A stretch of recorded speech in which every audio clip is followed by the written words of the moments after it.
સાબરકાંઠાના હિંમતનગર તાલુકાના જાંબુડી ગામના નિવૃત્ત કર્મચારીએ બે સેવા નિવૃત્ત થયા બાદ એક જ ફેફસા હોવા છતાં વાંસળી વાદક તરીકે પ્રખ્યાત નામ બનાવી ગામના બાળકો, યુવાનો અને પ્રકૃતિ માટે આશીર્વાદરૂપ બની રહ્યા છે।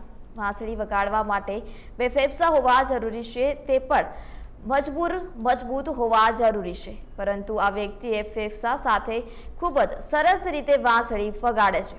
તેનો જુસ્સો અને આત્મવિશ્વાસ ખરેખર પ્રશંસનીય છે।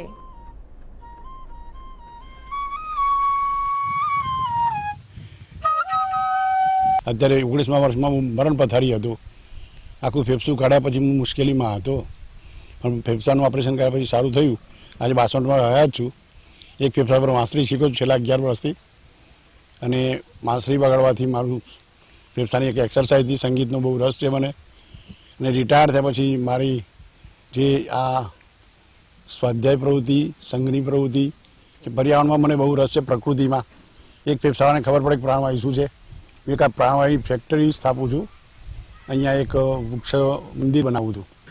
ડાબુ ફેફસું ના હોવા છતાં પોતે શાંતિથી અને સારી રીતે વાંસળી વગાડી શકે છે અને કાર્યરત પોતે રહી શકે છે અને એટલા ઉત્સાહથી જીવે છે કે જીવનો કોઈ પાડ નથી। તેઓ રામજી મંદિર તેમજ શિવજી મંદિરમાં જઈ ત્યાં વાંસળી વગાડે છે, વૃક્ષોનું જતન કરે છે। નાના નાના ભૂલકાઓ, બાળકો અને યુવાનોને પણ એની એક પ્રેરણારૂપ કિસ્સો પોતે પૂરો પાડી રહ્યા છે કે એક ફેફસું ના હોવા છતાં પણ કઈ રીતે જીવન જીવવું અને કઈ રીતે ખુશીથી જીવન ગુજારવું